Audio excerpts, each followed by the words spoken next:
Semuanya, sekarang kita lanjut materi tentang peran mikroba dalam pangan, ya. Peran mikroba dalam pangan. Yang pertama kita harus tahu dulu definisi dari mikroba. Nah, mikroba ini atau mikroorganisme merupakan makhluk hidup yang berukuran sangat kecil atau mikroskopis yang memiliki kehidupan serta karakteristik yang khas yang biasa dibedakan dari organisme lain. Kemudian dia mampu hidup di berbagai habitat, ya.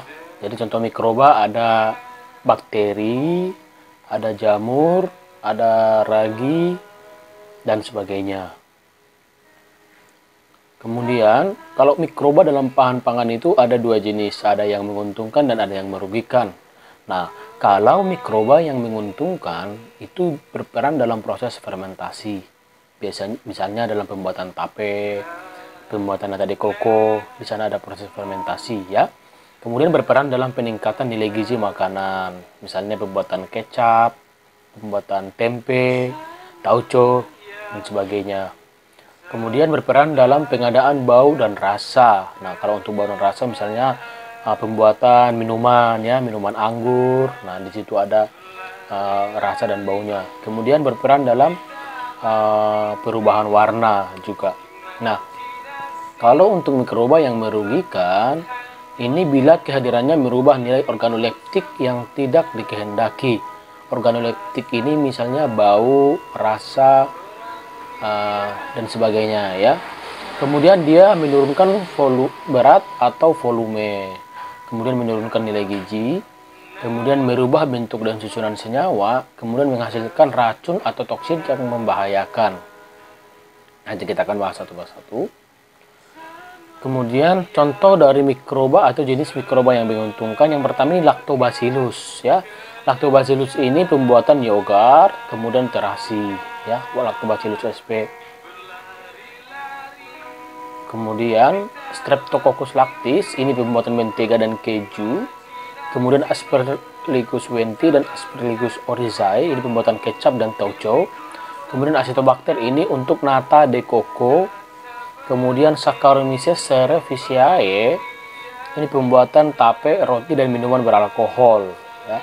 Pembuatan tape, roti, dan minuman beralkohol ini seperti tadi, ya, bir, minuman anggur. Nah, itu menggunakan Saccharomyces cerevisiae. Kemudian kita akan bahas satu persatu, yaitu Lactobacillus. Nah, Lactobacillus bulgaricus ini bakteri yang berperan dalam pembuatan minuman yogurt, ya. Yogurt merupakan hasil olahan fermentasi dari susu. Jadi misalnya untuk pembuatannya itu ke dalam susu itu ditambahkan mikroba Lactobacillus bulgaricus, ya. Bakteri Lactobacillus bulgaricus ini bakteri yang hidup dalam susu dan mengeluarkan asam laktat. Nah, asam laktat di sini berfungsi untuk mengawetkan susu dan mengurai gula pada susu. Kemudian Streptococcus lactis, ya. Ini pada pembuatan mentega dan keju. Nah, jadi bakteri Streptococcus lactis ini diperlukan untuk menghasilkan asam laktat, sama seperti yang tadi, ya. Pada pembuatan keju, asam laktat dapat menghasilkan gumpalan susu berbentuk seperti tahu. Dan kemudian ini dipadatkan diberi garam. Nah, kalau misalnya kalian lihat keju bentuknya padat, ya. Nah, itu awalnya dari susu. Jadi susu itu dimasak dulu supaya ikatan-ikatan peptidanya terputus. Kemudian nanti ditambahkan Streptococcus lactis. Nah, setelah nanti beberapa lama nanti dia akan menggumpal, ya. Kemudian dikasih garam sedikit karena biasanya keju rasanya sedikit asin. Kemudian Acetobacter, ya. Di sini ada Acetobacter chelinum. Ini berperan dalam pembuatan nata de coco. Nah, bagi yang belum tahu, nata de coco itu minuman yang dibuat dari fermentasi air kelapa, ya. Jadi terhadap air kelapa, nah ini air kelapanya dihangatkan dulu, dimasak dulu, kemudian dimasukkan, didinginkan, disaring, kemudian didinginkan, kemudian ditambahkan bakteri Acetobacter chelinum, ya. Nanti pada proses fermentasi, bakteri Acetobacter chelinum ini akan membentuk serat nata, ya, jika ditumbuhkan di air kelapa yang sudah asam. Dalam kondisi tersebut, bakteri akan menghasilkan enzim yang membentuk zat gula menjadi serat atau selulosa. Jadi serat-serat yang kalau misalnya kita minum nata de coco itu adalah selulosa, ya, sehingga baik untuk melancarkan pencernaan. Kalau misalnya ada pencernaan yang kurang lancar, banyak mengkonsumsi nata de coco. Kemudian ada Aspergillus wenti dan Aspergillus oryzae ya. Ini merupakan jenis jamur yang berperan dalam pembuatan kecap dan tauco. Kecap atau tauco ini dibuat dari kacang kedelai. Jadi untuk proses pembuatannya ini ada dalam 2 tahap fermentasi ya. Yang pertama itu peran jamur Aspergillus wenti dan Aspergillus oryzae.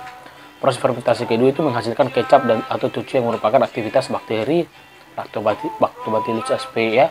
Jadi kacang kedelainya yang pertama itu direbus dulu. Setelah direbus kemudian digiling atau dihaluskan. Nah, setelah digiling dan dihaluskan, kalau untuk pembuatan kecap itu disaring. Nah, nanti akan menghasilkan filtrat dan residu. Nah, filtratnya itu yang ditambahkan Aspergillus wenti. Nah, setelah itu nanti difermentase, kemudian dihasilkanlah kecap. Ya. Sebenarnya pembuatannya tidak rumit. Kemudian Saccharomyces cerevisiae ya. Ini sangat sering kita dengar Saccharomyces cerevisiae ini atau ragi ya, ragi dalam pembuatan tape. Nah, jadi di sini juga terjadi proses fermentase ya, di mana dalam proses pembuatan tape ini mengubah pati ya, misalnya kita dari singkong.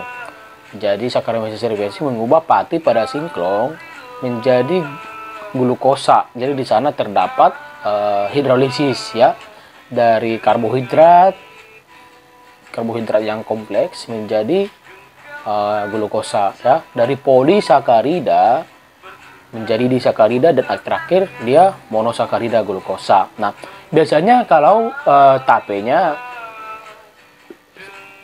didiamkan lebih dari 1 hari akan menghasilkan alkohol ya. Jadi prosesnya itu adalah glukosa di sini akan mengalami reduksi ya. Reduksi dari glukosa dia akan menghasilkan alkohol primer atau bioetanol. Ya. Jadi jangan kebalik. Jadi glukosa di sini ada gugus aldehidnya. Nah, aldehid ini jika direduksi maka dia akan menghasilkan alkohol primer, bukan oksidasi ya, jangan terbalik. Nah, kemudian reaksi yang terjadi pada fermentasi berdasarkan produk ya. Di sini ada alkoholik. Alkoholik ini maksudnya yang mengandung alkohol. Ada anggur, ada bir, ada tape, ada shake, ada whisky. Jadi prosesnya itu yang pertama glukosa yang tadi hasil akhirnya dari polisakarida, hidrolisis polisakarida menjadi glukosa ya. Kemudian nanti asal dihasilkan 2 pirufat, kemudian di sini akan menghasilkan hasil samping CO2, karbon dioksida. Setelah itu dihasilkanlah 2 asetaldehid, ini senyawa aldehid ya.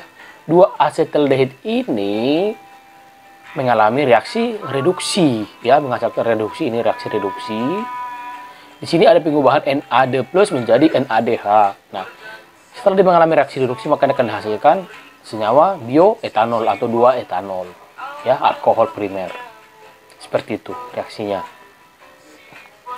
Kemudian yang untuk non alkoholik ini maksudnya tidak mengandung alkohol, ada tempe, yogurt, kimchi, keju, kecap dan sebagainya. Kimchi ini dari sayuran ya. Kalau kalian bisa sering menonton film-film di Korea misalnya, mereka biasanya membuat kimchi, makanan khas di sana ya.